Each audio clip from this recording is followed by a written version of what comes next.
నమస్తే, welcome to RTV Telugu. నేను మౌనిక. ప్రస్తుతం బెట్టింగ్ యాప్ ప్రమోటింగ్ అనేది రెండు తెలుగు రాష్ట్రాల్లో ఎంత పెద్ద చర్చనీయాంశమైందో మనందరం చూస్తున్నాము. సో ఈ బెట్టింగ్ యాప్స్ ప్రమోట్ చేసినటువంటి ఇన్ఫ్లుయెన్సర్స్ని కూడా అరెస్ట్ చేయడం జరిగింది. వాళ్ళ మీద పంజగుట్ట పిఎస్లో కేసులు కూడా నమోదైంది. సో అసలు ఏంటి ఈ అంశం ఏంటి? ఈ అంశంలో అంటే ఈ అంశం ఎప్పటి నుంచో ఉంది. సో ఈ బెట్టింగ్ యాప్ ప్రమోటర్స్ వల్ల చాలామంది వాళ్ళ ప్రాణాలు కోల్పోయారు. సో ఇదే అంశానికి సంబంధించి ఇంకా పూర్తిగా ఎక్స్ప్లెయిన్ చేయడానికి ప్రస్తుతం మనతో హైకోర్టు అడ్వకేట్ సుబ్బు గారు ఉన్నారు. ఆయనతో క్లియర్గా మాట్లాడదాం. నమస్తే అండి. నమస్కారం. ఎలా ఉన్నారు? మీరు? చాలా బాగున్నాను సుబ్బు గారు. ఏంటి అసలు ఈ బెట్టింగ్ యాప్ ప్రమోటర్స్ వల్ల ఎంతమంది ప్రాణాలు కోల్పోవాల్సి వస్తుంది? ఎంతోమంది జీవితాలు రోడ్ల మీద పడ్డాయి. అసలు వీళ్ళని అరెస్ట్ చేసే అవకాశాలు ఉన్నాయంటారా? 100% ఉన్నాయండి. ఎందుకంటే బెట్టింగ్ అంటే జోదం, లైక్ జోదం. మరి మహాభారతం లాంటి ఒక పెద్ద కురుక్షేత్ర సంగ్రామం జరగడానికి మూల కారణమే జోదం, అంటే లైక్ ఏ బెట్టింగ్. సో అలాంటి పెద్ద పెద్ద మహాసంగ్రామాలు కురుక్షేత్రాలు జరగడానికి కారణమైనటువంటి ఈ బెట్టింగ్ అంటే ఈ జోదం ఏదైతే ఉందో దానికి మార్పులు చేర్పులు జరిగి ఇప్పుడు వచ్చింది బెట్టింగ్. సో భారతదేశంలో బెట్టింగ్ అనేది ప్రొహిబిటెడ్. సో భారతదేశంలో ఈ ఏమంటారంటే సంఘ వ్యతిరేక కార్యకలాపాలు, చట్ట వ్యతిరేక కార్యకలాపాలు. సో ఇలాంటి ఖచ్చితంగా మనం ముక్తఖండంతో ఎదిరించాల్సిందే. ఇలాంటి వాటిని మనం ఖచ్చితంగా అంటే వీటి గురించి ఏదో ఒక చర్యలు తీసుకోవాల్సి చర్యలకు ఉపక్రమించాల్సింది.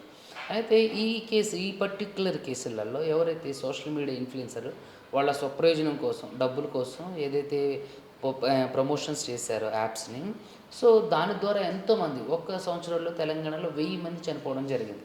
సో వీళ్ళందరి చావులకి డైరెక్ట్గాను ఇండైరెక్ట్గాను ఈ సోషల్ మీడియా ప్రమోటర్స్ ఎవరైతే ఉన్నారో ఇన్ఫ్లుయెన్సర్స్, చోట మోటా సెలబ్రిటీసే కారణం. సో కాబట్టి ఎందుకు మరి వీళ్ళు దీన్ని ప్రమోట్ చేశారు? మరి బెట్టింగ్ అనేది చట్ట వ్యతిరేకం కదా అంటే, ఎస్పెషలీ బెట్టింగ్ యాప్స్ మీద, అదేవిధంగా లోన్ యాప్స్ మీద ఎటువంటి ప్రత్యేక చట్టాలు లేవు.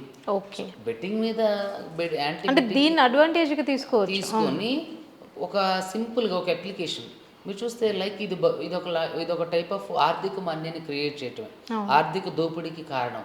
అంటే ఒక బయోవార్ లాంటిది. ఇంతకుముందు చూస్తే పూర్వకాలంలో ఎదురుగా పడి తలపడే వాళ్ళు యుద్ధాలు చేసుకున్నారు. రానున్న రోజుల్లో ఏం జరిగిందంటే తుపాకులతో, ఫిరంగులతో కాల్చుకోవడమే. తర్వాత మనం చూసుకున్నట్లయితే బయోవార్, ఒక చిన్న క్రిమిని, ప్రాణాంతక క్రిమిని అక్కడ స్ప్రెడ్ చేయడం, అంటే లైక్ కరోనా లాగా. సో ఇలా ఏంటంటే స్మార్ట్గా నీ చేతిలో ఉన్న డబ్బులు నొక్కేయడం, దొంగతనం చేయడం అన్నట్టు, కానీ దొంగతనం కాదు. మోసం చేయడం అన్నట్టు, కానీ మోసానికి ఆధారాలు ఉండవు. ఓకే. యాప్ ద్వారా డబ్బులు చేస్తాను. సో ఎవరికైనా తెలిసినా సరే, పోలీసులు కంప్లైంట్ ఇచ్చినా సరే ఎవరిని పట్టుకోవాలి, ఎవరి మీద ఎఫ్ఐఆర్ చేయాలి, ఎక్కడ ఇన్వెస్టిగేషన్ స్టార్ట్ చేయాలి, ఎక్కడ ఎండ్ చేయాలి. ఒకవేళ ఎఫ్ఐఆర్ ఫైల్ చేస్తే కోర్టుకు వీళ్ళు సమాధానం చెప్పాలి. సో వాడి స్ట్రెస్ అది వీళ్ళు తీసుకోరు. సో కాబట్టి అవి ఇప్పటి వరకు మిన్నకుండానే. సో ఈ విషయంలో సిపి సజ్జనర్ గారిని ఖచ్చితంగా మనం అప్రిషియేట్ చేయొచ్చు. ఎందుకంటే బెట్టింగ్ యాప్స్ ప్రమోషన్ చేసే వాళ్ళ మీద, అదేవిధంగా బెట్టింగ్ యాప్స్ ఎవరైతే ఉన్నారో వాళ్ళు ఇప్పుడు ప్రమోషన్ చేసే వాళ్ళ ద్వారానే కదా వాళ్ళు వచ్చేది. ఇప్పుడు వీళ్ళు మీరు ఇక్కడ గమనించండి, సోషల్ మీడియా ఇన్ఫ్లుయెన్సర్స్ మీద కేసులు అవుతున్నాయి, కానీ బెట్టింగ్ యాప్స్ మీద కేసులు అవ్వట్లేదు. మీరు గమనించారా?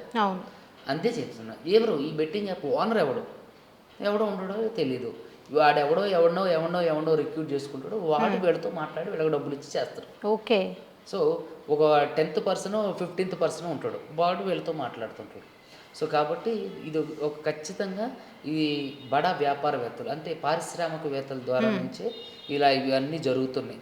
నాకు తెలిసి అంటే డ్రాగన్ దేశం యొక్క హస్తం కూడా ఉందని చెప్పేసి అంటున్నారు. అది ఎంతవరకు కరెక్ట్ ఐ డోంట్ నో. అంటే సుబ్బు గారు, ఇప్పుడు ఇందులో కొంతమంది రాజకీయ, మీరు అన్నట్టుగా రాజకీయ నాయకుల అండదండలతో ఇవి జరుగుతున్నాయి. ఈ అరెస్ట్ అంశం కూడా ఉండదో మేబీ. ఒకవేళ అరెస్ట్ అయినా కూడా దీన్ని మనం ఎవరైతే ఈ సంస్థలు ఉన్నాయో అక్కడి వాళ్ళకి తీసుకెళ్ళడం చాలా కష్టం. ఇది సో అంత ఈజీగా అవ్వదు ఈ పని అని అంటున్నారు. అందుకనే కదండి ఇప్పుడు అది అవ్వదు కాబట్టి ఎవరైతే బెట్టింగ్ యాప్స్ ప్రమోషన్ చేస్తున్నారో వాళ్ళని జైల్లో వేసామనుకోండి, తర్వాత ఎవడో ప్రమోషన్ చేయడు కదా. ఓకే. సో తర్వాత ఆటోమేటిక్గా అవి అది కనుమరుగైపోతాయి.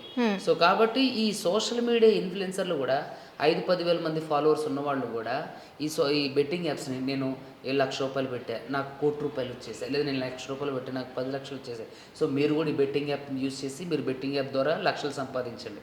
చూడండి, బెట్టింగ్ యాప్లో ₹1,00,000 పెడితే 10 లక్షలు వస్తాయి అంటే మిగతా 9 లక్షలు ఎక్కడి నుంచి వాడుకొస్తాయి?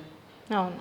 ఒకవేళ మీరు ₹1,00,000 పెడితే మీకు ఒక 2 లక్షలు వచ్చినాయి అనుకోండి, ఆడు మిమ్మల్ని చిన్నగా అంటే చేపకి ఎరవేసి చేపను పట్టుకున్నట్టుగా చేపను పట్టుకోవడానికి మనం ఏదైతే దాన్ని ఏమంటారు గాలానికి ఏదైతే గోధుమ ముద్దలు రకరకాలుగా ఎర్రలో వేస్తుంటారు కదా, అలా ఎరవేసి ముందుగా కొంత డబ్బు ఆశ చూపించి మిగతాది సంచులో ఉన్నది మొత్తం కొండ అంటే ఆకాశాన్ని చూపించి నేలను నాకించేయడం. సో ఆ మొత్తం ఒక అభూత కల్పనగా ఒక ట్రాన్స్లోకి తీసుకెళ్ళి ఒక సైకలాజికల్ ఆ సర్కిల్లోని వాళ్ళని తీసుకొచ్చి మొత్తం ఖాళీ చేసి ఉడాయించి పంపించేస్తారు. ఓకే. ఈ బెట్టింగ్ యాప్స్ ప్రమోటర్స్ వల్ల దాదాపు ఎంతమంది స్ట్రగుల్ అయి ఉంటారు, ఎంతమంది ప్రాణాలు కోల్పోయి ఉంటారండి? దాదాపుగా అఫీషియల్ లెక్కలు 1000 మంది అండి ఈ సంవత్సరంలో చనిపోయిన వాళ్ళు. ఏది 2024 నుంచి 25 వరకు చనిపోయిన వాళ్ళు లెక్క తెలంగాణలోనే కేవలం 1000 మంది. మరి బయటికి రాని వాళ్ళు ఎంతోమంది ఉన్నారు, పరువుతో చనిపోయిన వాళ్ళు ఎంతోమంది ఉంటారు, ఎంతోమంది బయటికి రాని వాళ్ళు ఉంటారు. ఇప్పుడు ఇవి అఫీషియల్ లెక్క మాత్రం, అన్అఫీషియల్గా ఎంతోమంది చనిపోయారు. సో వాళ్ళందరూ చావుకి కారణమైన వాళ్ళు ఈ సోషల్ మీడియా ఇన్ఫ్లుయెన్సర్సే. ఇప్పుడు ఎవడైతే ఈ బన్నీ లోకల్ బాయ్ నాని అని, సన్నీ యాదవ్ అని, తర్వాత ఎవడు హర్ష సాయి అని, ఇంకా టేస్టీ తేజ అని, హరిప్రియ అని, ఇంకా రకరకాల వీళ్ళందరూ చాలామంది ఉన్నారు.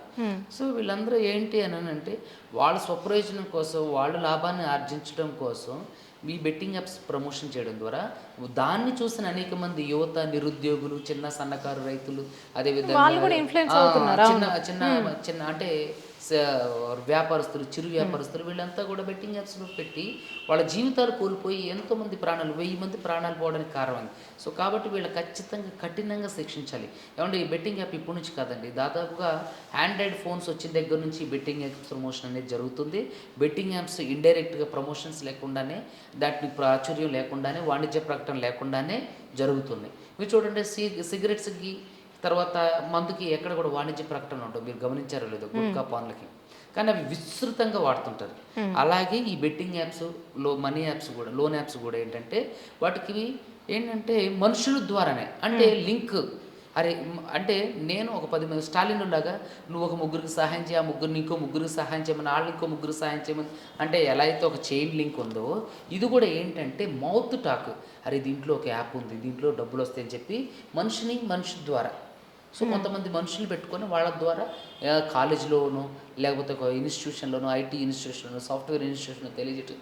డబ్బులు అందరికీ అవసరానికి మించిన ఖర్చులు పెట్టుకుని వాళ్ళందరికీ కూడా అవసరం. సో వాళ్ళు ఏం చేస్తారు, ఖచ్చితంగా డబ్బులు వస్తున్నాయి కదా అని చెప్పి ఎవరైనా ఇప్పుడు కొంతమందిని ప్రమోట్ చేయకండి, ఇది దీనివల్ల దుర్వినియోగం అవుతున్నారు జనాలు అని కొంతమంది చెప్పినప్పుడు, అంటే ఇప్పుడు నేను చేయకుంటే వేరే వాళ్ళు ఎవరో చేస్తారు కదా, ఇప్పుడు వాళ్ళు డబ్బులు తీసుకునే బదులు నేను తీసుకోవచ్చు కదా అనే భ్రమలో ఉంటున్నారు. అయితే ఇప్పుడు వేరే వాళ్ళు ఆ పాపాన్ని కొడి కడుతున్నారు, నువ్వెందుకు ఆ పాపం చేయాలి, నువ్వెందుకు ఆ తప్పు చేయాలి అంటే వేరే వాడికి ఇప్పుడు కాబట్టే వాడెవడో చేస్తే వాడే తీసుకుంటాడు, ఇప్పుడు నేనే చేస్తే నేనే తీసుకుంటా కదా అన్నావు కాబట్టి వాడి మీద కేసు అయింది. సో చట్టపరంగా వాళ్ళ మీద చర్యలు తీసుకుంటాను. దీంట్లో ఎంతోమంది సెలబ్రిటీలు ఉన్నారండి, ఎంతోమంది రాజకీయ. మీరు అన్నట్టుగా సుబ్బు గారు ఆండ్రాయిడ్ ఫోన్ వచ్చినప్పటి నుంచి ఇవి స్టార్ట్ అవుతున్నాయి అన్నారు కదా, అంతకు ముందు నుంచో లేకుంటే దాని తర్వాత నుంచో సెలబ్రిటీస్ కూడా దీన్ని ప్రమోట్ చేస్తున్నారు. సో ఇప్పుడు ఎందుకు ఇంత హైలైట్ అయింది, మరి అప్పుడు ఎందుకు దీని మీద యాక్షన్ తీసుకోలేదు? ప్రాచుర్యం అనాది నుంచి దీంట్లో ఎంతోమంది చనిపోయారు, ఎంతోమంది అమ్మాయిలు సూసైడ్ చేసుకోవటం, ఎంతోమంది నిరుద్యోగులు సూసైడ్ చేసుకోవటం, ఎంతోమంది గృహిణులు సూసైడ్ చేసుకోవడం, ఎంతో చిరు వ్యాపారస్తులు సూసైడ్ చేసుకోవడం జరిగింది. అయితే అప్పుడు దానికి ఇంకా అంత ప్రాచుర్యం లభించలే, దానికి అప్పుడు అంత చట్టబద్ధత కల్పించలే. ఇప్పుడు ఏంటంటే సిపి సజ్జనార్ గారి చొరవతో ఈ బెట్టింగ్ యాప్స్ ఎవరైతే ప్రమోట్ చేస్తున్నారో వాళ్ళ మీద ఎంతోమంది చనిపోతున్నారు. సో దీనికి ఏదో ఒక కఠినమైన చర్య తీసుకోవాల్సిందని చెప్పి ఆయన స్వతహాగా తనంతరికి తానుగా ఒక నిర్ణయం తీసుకుని పోలీసుల్ని ఇండికేట్ చేయడం ద్వారా ఈ బెట్టింగ్ యాప్స్ మీద ఎవరైతే ప్రమోషన్ చేస్తున్నారో వాళ్ళ మీద కేసు వేయడం జరిగింది అన్నట్టు. సో అంతకుముందు జరగలేదు అని అంటే జరగలేదు, అంతకుముందు కూడా బెట్టింగ్ యాప్స్ రన్ అవుతూనే ఉన్నాయి, చనిపోతూనే ఉన్నారు. కానీ దీని మీద క్షేత్రస్థాయిలో యాక్షన్ తీసుకుంది మాత్రం సిపి సజ్జనార్ గారు. ఆయన చొరవతోనే ఇప్పుడు అనేక మంది మీద కేసులు అవుతున్నాయి, 11 మంది వరకు అయినాయి. ఇంకా చాలా మంది ఉన్నారు దీంట్లో, చాంతాడంత లిస్ట్, చాంతాడంత లిస్ట్ ఉంది. వాళ్ళందరూ కూడా ఒక సర్చ్ ఆపరేషన్ లాగా పోలీస్ డిపార్ట్మెంట్లో ఈ బెట్టింగ్ యాప్స్ మీద, అదేవిధంగా ఈ లోన్ యాప్స్ మీద సర్చ్ ఆపరేషన్ జరుగుతుంది. దీంట్లో ఎన్ని బెట్టింగ్ యాప్స్ ఉన్నాయి, ఎన్ని లోన్ యాప్స్ ఉన్నాయి, ఎంతమంది దీనికి ప్రమోట్ చేశారు, గతంలో ఎంతమంది ప్రమోట్ చేశారు, వీళ్ళందరినీ లిస్ట్ అవుట్ చేసి వీళ్ళందరి మీద కేసులు బుక్ చేయడం జరుగుతుంది అన్నట్టు చట్టపరంగా శిక్షిస్తారు.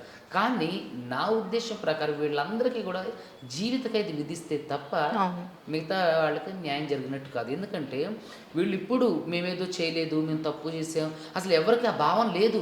మీరు చూస్తే సురేఖ వాణి గారి కూతురు ఏదో చాలా సింపుల్గా జస్ట్ క్యాజువల్గా ఏదో మాట్లాడినట్టుగా, నేను బెట్టింగ్ యాప్స్ ప్రమోట్ చేశాను, సారీ, నేను ఇంక మీదట చేయను అని చెప్పి చాలా జాలీగా నవ్వుకుంటూ హ్యాపీ హోలీ అనుకుని చెప్తుంది.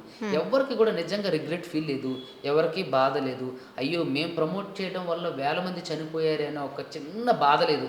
ఏదో నార్మల్గా సారీ అంటే ఇప్పుడు ఈ సారీ చెప్పి ప్రమోషన్ నుంచి చెయ్యమని చెప్పేస్తే వాళ్ళు మీద ఎఫ్ఐఆర్ చేయకుండా ఉంటారు అని. కానీ ఖచ్చితంగా వాళ్ళ మీద ఎఫ్ఐఆర్ చేయాల్సిందే, ఖచ్చితంగా వీళ్ళందరికీ కూడా జీవిత ఖైదు విధించాల్సిందే. ఎందుకంటే ఈ చెత్త వెధవల మాటలు విని ఎంతోమంది తమ నిండు జీవితాన్ని కోల్పోయారు, ఎంతోమంది ఆర్థిక లూటికి అవ్వడానికి కారణమయ్యారు, ఎంతోమంది రోడ్డు మీద పడడానికి కారణమయ్యారు, ఎంతోమంది అనాథలైపోవడానికి, పెద్ద దిక్కు కోల్పోవడానికి కారణమయ్యారు. సో డైరెక్ట్గాను ఇండైరెక్ట్గాను వీళ్ళ వల్లే వాళ్ళు చనిపోయారు. కాబట్టి ఆ బెట్టింగ్ యాప్ ప్రమోషన్ మీరు చూడండి, వాణిజ్య ప్రకటన ఉన్న మీరు ఒక స్టోర్కి వెళ్ళారండి, వాణిజ్య ప్రకటన ఉన్నటువంటి ఒక ప్రోడక్ట్ కొంటారా? అన్నోన్ అంటే దాని గురించి తెలియకుండా అక్కడ కనిపిస్తే మీరు కొంటారా? ఎవరైతే వాణిజ్య ప్రకటన అంటే ఒక అడ్వర్టైజ్మెంట్. ఇప్పుడు ఒక షాంపూ ఉంది, దానికి ఒక అడ్వర్టైజ్మెంట్ ఉంది, సో మీరు వెళ్ళి దాన్ని కొనుక్కుంటారు. దాని పక్కనే దానికంటే ఒక మంచి ప్రోడక్ట్ ఉందనుకోండి, దాని గురించి మీకు అవగాహన లేదనుకోండి, అది మంచిదైనా తీసుకోరు కదా. అంటే దానికి అంటే ఆ అడ్వర్టైజ్మెంట్ కొన్న గొప్పతనం. సో ఈ వెధవలు చేయబట్టి ఇంతకుముందు ఎవరు ప్రమోషన్ చేయలేదు కాబట్టి ఈ స్థాయిలో ప్రాణ నష్టం, ఆస్తి నష్టం జరగల. వీళ్ళు ప్రమోషన్ స్టార్ట్ చేయడం, వేరే వాళ్ళు ఎవరో చేయటం ఎందుకు, మేం చేస్తేనే డబ్బులు వస్తాయి కానీ అని చెప్పేసి అని డబ్బు కక్కుర్తిపడి వీళ్ళు క్షేత్రస్థాయిలోని గ్రామ స్థాయిలో ఉన్న విద్యార్థికి సైతం ఈ బెట్టింగ్ యాప్ గురించి తెలుస్తుంది అని అంటే వీళ్ళ వల్లే. సో కాబట్టి వీళ్ళే లయబుల్.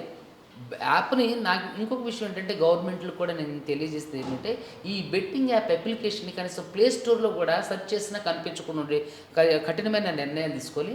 అదేవిధంగా బెట్టింగ్ యాప్ ద్వారా ఎవరైతే ప్రమోషన్స్ చేశారో వాళ్ళ ఆస్తుల్ని, బ్యాంక్ అకౌంట్ని సీజ్ చేయాలి. వాళ్ళ అంటే ఆస్తులతో పాటుగా వాళ్ళ బ్యాంక్ అకౌంట్లు సీజ్ చేసి, వాళ్ళ ప్రాపర్టీస్ సీజ్ చేసి ఎవరైతే బాధితులు ఉన్నారో వాళ్ళకి అందించాల్సిందిగా నా అభ్యర్థన. అదేవిధంగా వీళ్ళందరికీ కూడా జీవిత ఖైదు వేయాలి. అదేవిధంగా వీళ్ళందరికీ కూడా వీళ్ళకి జరిగినటువంటి గుణపాఠం ఫ్యూచర్లో ఇంకెవడు బెట్టింగ్ యాప్ కానీ, అసలు బెట్టింగ్ అంటేనే జోదం ఆడితే ఎవడు లాభపడతారండి? ఎవడు లాభపడదు. ఎండ్ ఆఫ్ ద మీరు ఒక తిరునాళ్ళు కానీ ఒక జాతరకు కానీ వెళ్ళండి, అక్కడ రెడ్ బ్లాక్ అనే ఒక ఆట ఉంటుంది. సో వాడు ఇలా మారుస్తుంటాడు. దాదాపుగా ఒక 10 మంది 20 మంది వస్తారు. ఆ 10 మంది 20 మంది వేసే డబ్బులు అందరూ పోగొట్టుకుంటారు. చివరికి వాడు సాయంత్రం ఇంటికి వెళ్ళేసరికి వాడి దగ్గర ఎంత కుప్ప డబ్బు ఉంటుంది. అంటే ఎవడు ఈ జోదం ద్వారా లాభం ఎవడైతే దాన్ని ఆర్గనైజేషన్ చేస్తాడో, ఎవడైతే క్రియేట్ చేశాడో, ఎవడైతే దాన్ని నడిపి ఆడే లాభవంతుడు. సో జోదం అంటేనే వారు వన్ సైడ్ అన్నట్టు. లాభం పెట్టుబడిదారుడికి రాదు. ఆ డబ్బులతో ఏదో షేర్ మార్కెట్లో పెట్టండి, ఆ డబ్బులతో ఏదో బంగారం కొనుక్కోండి, ఆ డబ్బులతో ఏదైనా భూమి కొనుక్కోండి. ఎంతోమంది అప్పులు చేసి ఎంతోమంది తమ జీవితాలు తాకట్టు పెట్టి ఈ పెట్టిన జనాలు కూడా సుబ్బు గారు అంటే 10 రూపాయలు పోతే 100 రూపాయలు వస్తున్నాయి కదా, ఈ 100 మాకు అవసరమే కదా, నా ఫ్యామిలీకి అవసరమే కదా అనే థాట్ లో మేబీ పెట్టుంటారు. సో ఆ పెట్టి ఇక్కడ వరకు తెచ్చుకున్నారు. అయితే డబ్బులు ప్రతి ఒక్కరికి అవసరమేనండి. ఎందుకంటే మనీ థింగ్స్ అంటే మనీ మేక్స్ మెనీ థింగ్స్. అది మనిషిని పెద్దవాడుగాను చేస్తుంది, లేనివాడుగాను చేస్తుంది, గౌరవప్రదమైన వ్యక్తిగాను చేస్తుంది, గౌరవం లేనివాడిగాను చేస్తుంది. సో వాడిని ఒకే రోజు అందలం ఎక్కిస్తుంది, ఒకే రోజు కొంచెం గద్దె కూడా దించగలదు. సో ఇలాంటి విషయాలన్నింటినీ కూడా దయచేసి జనం అంతా కూడా గమనించండి. ఏం జరుగుతుంది, మనీ యాప్స్, తర్వాత లోన్ యాప్స్, తర్వాత బెట్టింగ్ యాప్స్, వీటి వల్ల ఎండ్ ఆఫ్ ద డే ఎవడైతే నిర్వాహకులు ఉండే వాడే లాభపడతారు. బెట్టింగ్ యాప్ అంటేనే మీరు డబ్బులు పోగొట్టుకోవడం అని అర్థం. సో దయచేసి యువతకి, నిరుద్యోగులకి, చిరు వ్యాపారస్తులకి, ఐటీ ఎంప్లాయీకి, సాఫ్ట్వేర్ ఎంప్లాయీస్కి, గృహిణులకి నేను ఇచ్చే గొప్ప సలహా ఏంటంటే దయచేసి say no use betting apps. ఖచ్చితంగా వీటిని బెట్టింగ్ యాప్స్ని యూజ్ చేయొద్దని ఖచ్చితంగా చెప్పండి. Say no to betting apps. Subbu గారు, ఇప్పుడు ఈ ప్రమోటర్స్ ఎవరైతే ఉన్నారో, ఇప్పుడు ఈ కేసు ఫైల్ అయిన వాళ్ళకి నేరం రుజువైతే అంటే ఎన్ని ఇయర్స్ 7 సంవత్సరాల వరకు శిక్ష పడుతుందండి. 7 సంవత్సరాల నుంచి ఇప్పుడు వీళ్ళు తీసుకునే యాక్షన్ బట్టి 10 సంవత్సరాల వరకు పొడిగించిన ఆశ్చర్యం లేదు. నాకు తెలిసి ఇది నాన్ కాగ్నైజబుల్ అఫెన్స్ కిందకి వస్తుంది, గాఢత లేని నేరాల కిందకి. కానీ దీని కాగ్నైజబుల్ అఫెన్స్ సెక్షన్స్ యాడ్ చేసి వీళ్ళకి కఠినమైన శిక్షలు విధించాలి. ఎంతోమంది 1000 మంది చనిపోవడం అంటే మామూలు అంటే తెలిసిన వాళ్ళే వెయ్యంటే తెలియని వాళ్ళు ఎంతమంది. నిజంగా సమాజానికి ఈ సోషల్ మీడియా ఇన్ఫ్లుయెన్సర్స్ ఇచ్చే అంటే గిఫ్ట్ ఇది. ఎంతోమందిని బలి తీసుకోవడం, ఎంతోమంది ఫాలోవర్స్ మిమ్మల్ని ఫాలో అయ్యేది ఎందుకు? మీరు ఏదో చెప్తున్నారని, మీరు ఏదో సమాజానికి ఏదో చేస్తారని కదా. ఇలాంటి వాళ్ళల్లో ఈ భారీ తిమ్మింగులాలు, ఈ హర్ష సాయి వీడు వాడు ఎవడు గొట్టం గోవిందంగాడు ఈ వీళ్ళందరూ హర్ష సాయి పేరు ఎంతకు ముందు ఎప్పటి నుంచో వినిపిస్తుంది. చూడండి, అతను ఒక మంచి వాడిలాగా నటిస్తున్నాడేమో అని నాకు అనిపిస్తుంటుంది. మంచివాడిలాగా నటిస్తున్నాడు. ఎవరైనా సరే స్వార్థం లేకోకుండా, స్వప్రయోజనం లేకోకుండా సమాజ సేవ చెయ్యరు. అది ఒకవేళ వాళ్ళు చేస్తున్నారన్నా వాళ్ళ ఎంతో కొంత మనం అనుమానించాల్సిందే. చాలామంది ఇప్పుడు అంబేద్కర్ లాంటి వాళ్ళు, గాంధీజీ గారు లాంటి వాళ్ళు, సుభాష్ చంద్రబోస్ గారు లాంటి వాళ్ళు, మదర్ తెరీసా లాంటి వాళ్ళు ఇప్పుడు లేరండి. వాళ్ళ కాలం అయిపోయింది. ఇప్పుడు ఉన్న వాళ్ళు ఎంతో కొంత స్వార్థంతోనే చేస్తారు. ఖచ్చితంగా మీరు ఒక అంటే సామెత కాదు, ఒక గొప్ప వ్యక్తి కూడా చెప్పిండు, మానవ సంబంధాలన్నీ ఆర్థిక సంబంధాలు. అదేవిధంగా ఏ వ్యక్తి అయినా సరే అంటే తను స్వప్రయోజనం స్వార్థం లేకోకుండా ఒక పని చేస్తానంటే దాన్ని మనం ఖచ్చితంగా అనుమానించాల్సిందేనంట. సో కాబట్టి 2 అంశాలను దృష్టిలో పెట్టుకొని ఈ హర్ష సాయి లాంటి వాడు ఏదో తనకేదో స్వప్రయోజనం కోసం మాత్రమే, స్వార్థం కోసం మాత్రం, పేరు ప్రఖ్యాతుల కోసం మాత్రం అలా చేసింది తప్ప ఇదంతా బుల్షిట్ థింగ్స్. ఆయన బయ్యా సన్నీ యాదవ్ కూడా ఆయన 4 అసలు 4th ఫ్లోర్ వరకు 4 అంటే 4 ఫ్లోర్ ఇల్లు కట్టాడు. వాళ్ళ తమ్ముడు అంటాడు, ఇది నా పేరు మీద ఉంది, మా అన్నది కదా. వీడు గొట్టం బచ్చేగాడు, వీడు 4 ఫ్లోర్ ఇల్లు ఎక్కడికి తెచ్చి కడతారు? వీడు ఏం జాబ్ చేస్తున్నాడు వాళ్ళ తమ్ముడు? ఈ బయ్యా సన్నీ యాదవ్ వాళ్ళ తమ్ముడు మాట్లాడుతుండే ఒక ఛానల్లో, ఇది నా పేరు మీద ఉంది, మా అన్నది కాదు. ఆయన బెట్టింగ్ యాప్స్లో 50, 100, 1000 పెడతారు కానీ లక్షలు పెడతారంటాం. ఆ వేస్ట్ ఫెలోకి తెలీదు 54 లక్షలు పోగొట్టుకున్న వ్యక్తి ఉండు నా దగ్గర. అవును, అంటే ఆ కామెంట్స్ చూస్తుంటే ఒక్కొక్క వీడియో కింద దాంట్లో మాక్సిమం బాధితులే ఉన్నారండి. 100% బాధితులే ఉంటారండి. ఇప్పుడు మనం మాట్లాడుతున్న ఈ దీంట్లో ఆ కెమెరామెన్ బాధితులై ఉండొచ్చు, మా డ్రైవరు, మా సెక్రటరీ వీళ్ళందరూ బాధితులై ఉండొచ్చు. కొంతమంది మనం మాట్లాడుతున్న మనలో కూడా ఒక సబ్ ఇన్స్పెక్టర్ ఉన్నాడు బాధితుడు, బెట్టింగ్ యాప్స్ చేసిన వ్యక్తి. నా దగ్గర గవర్నమెంట్ టీచర్లు ఉన్నారు, చిన్న సన్నకారు రైతులు ఉన్నారు, చిరు వ్యాపారస్తులు. ఇంత అవగాహన ఉండి కూడా అవగాహన లేదండి బెట్టింగ్ యాప్స్ గురించి. ఇప్పుడు వెళ్ళి మీ అరెస్ట్ అయ్యేంత వరకు కూడా అవగాహన ఎవరు కల్పించలా.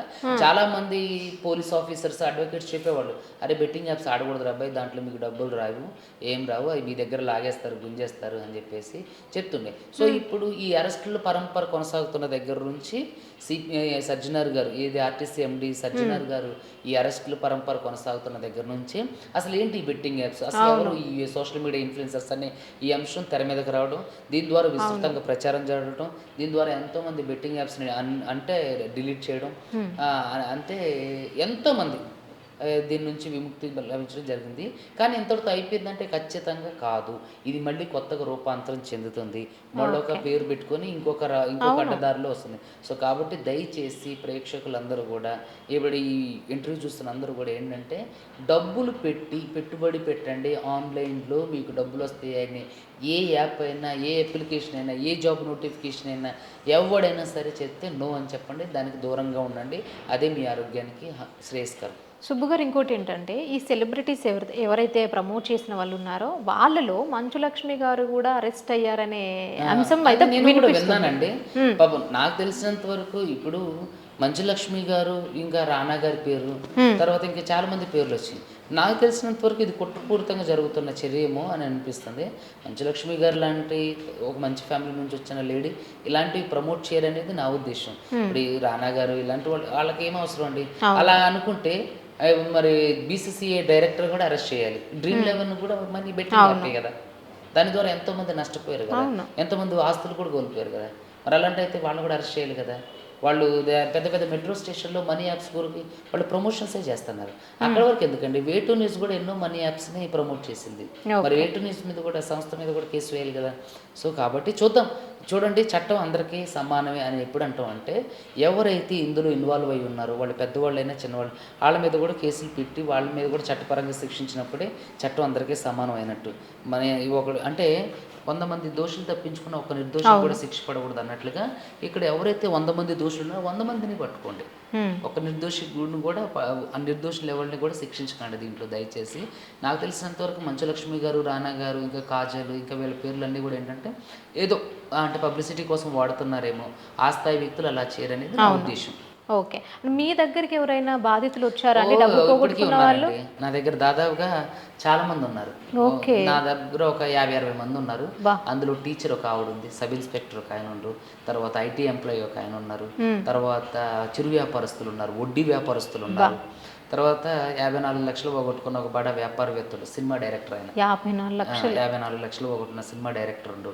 తర్వాత సినిమా సెలబ్రిటీసే చాలా మంది ఈ జబర్దస్త్లో చేసేవాళ్ళు కొంత అంటే వాళ్ళు బయటికి రావట్లేరేమో కానీ బాధితులు చాలా మంది ఉండి ఉంటారు. ఉన్నారండి, చాలా మంది ఉన్నారు. ఓకే. ఎవరైనా మనీ వచ్చాయా అండి? ఎవరి రావండి, ఎవరివి కూడా రావు. ఓకే. ఆ సంస్థలు ఎక్కడ ఉంటాయో కూడా తెలుసా? తెలియదు. దానికి ఒక ఆఫీస్ అడ్రస్ ఉండదు, దానికి ఒక ఎండి ఉండడు, దానికి ఒక మేనేజర్ ఉండడు, దానికి ఒక స్టాఫ్ ఉండడు. ఎవరైతే యాప్ క్రియేట్ చేసిన వాడు ఉండో, అప్లికేషన్ చేసిన వాడు ఉంటాడో ఆడ అకౌంట్కి లింక్ ఉంటుంది. ఆ అకౌంట్ ఎక్కడ ఉందో కూడా చాలా వరకు తెలియదు. ఇది ఖచ్చితంగా సైబర్ క్రైమ్ వాళ్ళు వెతికి పట్టుకున్నా సరే అప్పటికల్లా ఆ అకౌంట్లో ఉన్న డబ్బులు లాగేస్తారు. సుబ్బు గారు, అంటే మీ తరపు నుంచి చెప్పండి, వీటికి ఎలాంటి చట్టాలు ఉంటే బాగుంటుందని మీరు దీనికోసం ఒక ప్రత్యేక చట్టం కేంద్ర గవర్నమెంట్ తీసుకొస్తే తప్ప మనం ఏం చేయలేమండి. ఖచ్చితంగా కేంద్ర గవర్నమెంట్ ఒక ఆర్డినెన్స్ లేక ప్రత్యేక చట్టం జీవోను పాస్ చేస్తే తప్ప దీన్ని అంటే ఆపడం అనేది అసాధ్యం. దీని మీద రాజకీయ ప్రముఖులు, సినీ ప్రముఖులు ఖచ్చితంగా అంటే అవగాహన సదస్సులు, ఇప్పుడు ఫ్రీ లీగల్ ఎయిడ్ క్యాంప్స్ ఏ విధంగా అయితే పెడుతున్నారో, ఇది లీగల్ తర్వాత రకరకాల చట్ట అవగాహన అంటే న్యాయాల గురించి అవగాహన సదస్సులు ఏ విధంగా అయితే పెడుతున్నారో, ఈ చదువులలో సెక్స్ ఎడ్యుకేషన్ లాంటివి ఎలా అయితే పెడుతున్నారో, ప్రతి స్థాయిలోని విద్యార్థులకి ఈ లోన్ అంటే ఈ బెట్టింగ్ యాప్స్ గురించి, లోన్ యాప్స్ గురించి విద్యార్థి దశ నుంచే అంటే ఒక అంశంగా దీన్ని అటాచ్ చేసి వాళ్ళు బోధించి వాళ్ళు ఎడ్యుకేట్ చేస్తే తప్ప సినీ సెలబ్రిటీలు, రాజకీయ నాయకులు, రకరకాల అంటే ప్రముఖులు దీని గురించి అవగాహన సదలు కల్పిస్తే తప్ప దీని నుంచి బయటపడటం కష్టం. కాబట్టి దయచేసి ఎవరైతే బెట్టింగ్ యాప్స్ వాడలేదో వాళ్ళు దయచేసి ఈ బెట్టింగ్ యాప్స్ వాడకండి. ఎవరైతే వాడి నష్టపోయారో భయపడకండి. ఇక నుంచి అలాంటి పొరపాటు చేయకోకుండా మీ జీవితంలో మీ ఫ్యూచర్ కోసం ప్రయత్నం అంటే ఫ్యూచర్లో గొప్ప స్థాయికి ఎదగడం కోసం ప్రయత్నం చేయండి. దయచేసి ఇప్పటివరకు ఎవరు ఈ బెట్టింగ్ యాప్స్ కానీ లోన్ యాప్స్ కానీ యూజ్ చేయని వాళ్ళు ఉన్నారో దయచేసి మీరు అవి యూజ్ చేయకుండా ఉండడమే ఉత్తమమైన అంశం. థ్యాంక్ యూ సో మచ్ అండి, మంచి ఇన్ఫర్మేషన్ ఇచ్చారు. Thank you.